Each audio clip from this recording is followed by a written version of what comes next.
In 1819, the Cherokee and the United States agreed to a treaty that ceded the land north of the Tennessee River. As part of this, Hamilton County was established, and white landowners began to acquire property along Moccasin Bend. A number of them were slaveholders, including James Smith, who enslaved about a dozen people on his farm along the northern neck of Moccasin Bend. Now that started right here at the archaeological district, stretching all the way up to Baylor School. One of the people James Smith enslaved was Jacob Cummings.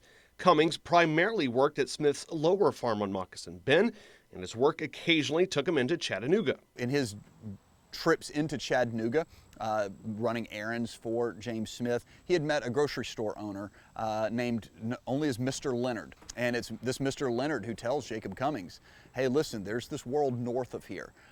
Here's a map. Here's how to follow a North Star. Jacob now had the information he needed to make his escape from slavery. He would soon find the last bit of motivation he needed to put it to use. Jacob Cummings' mother is beaten by James Smith, 200 lashes for allowing a cat to steal some fish that James Smith had caught. And so that gives us a little bit of a glimpse in just sort of the harsh realities of the institution of slavery. I mean, you've got this a woman who is being whipped 200 times for letting a cat steal a fish. I mean, seems so innocuous, but that's sort of the moment. Once his mother gets beaten, he makes up his mind that he's going to make his escape.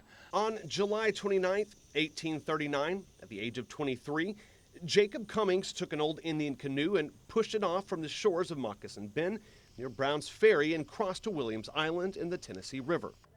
180 years later, the National Park Service, in conjunction with Outdoor Chattanooga, is taking a group along the same route as Jacob Cummings to learn more about this remarkable man. After being on the island for a couple of days, he got word from some poor farmers that were living on Williams Island. He got word from them that there was a search party coming out to look for him on the island. He describes taking his pants and his shirt, sort of inflating them like a balloon, and swimming from Williams Island about a half mile to the base of Walden's Ridge. Cummings spent the next year making his way to the Ohio River. At numerous points, he actually gets arrested, he gets caught, he gets busted out of jail. He's engaging with this sort of very loose at this point network of people engaging with what they're going to later kind of famously call the Underground Railroad. He eventually made it to Canada, where he became an active agent on the Underground Railroad, the same network that he had navigated out of slavery on Moccasin Bend. The journey that Jacob Cummings took here in Chattanooga is just one small part of his experience.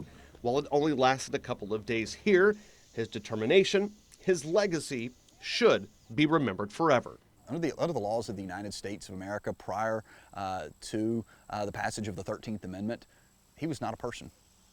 He was property. And he took action into his own hands and said, I'm going to go somewhere else and I'm going to be a person. And he turned around then and helped others make that same choice.